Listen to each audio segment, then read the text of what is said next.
এই যে, এটা হলো পটলু। আজকে এই পটলুর জন্য একটা নতুন বসার জায়গা তৈরির দায়িত্ব আমার পড়েছিল। সেই জন্য আমি একটা মাটির বাটি নিয়ে নিয়েছি এবং এর ওপরে মোল্ডেড ক্লে দিয়ে কিছু কারুকার্য করেছি। আমি এখানে ক্লে দিয়ে একটি মাশরুম বা ব্যাঙের ছাতা তৈরি করেছি। তার জন্য প্রথমে বেস বানানোর উদ্দেশ্যে আমি কাগজের মাধ্যমে স্ট্রাকচার তৈরি করে তার ওপরে ক্লে দিয়ে সেটিকে মাশরুমের গঠনটা দিয়ে নিয়েছি।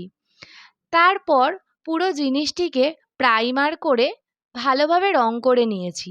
রঙের ক্ষেত্রে আমি মাশরুমের যে নিচের পোর্শনটুকু আছে সেটিকে প্রথমে ডিপ সবুজ কালার করলেও শেষে আমি সেটিকে সাদা কালার করে নিয়েছি।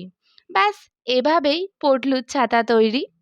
প্রথমে এর ওপরে বসতে না চাইলেও শুনেছি এখন নাকি সারাদিন এখানেই বসে থাকে।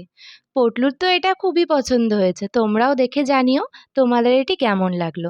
ভালো লেগে থাকলে একটা লাইক করে দিও।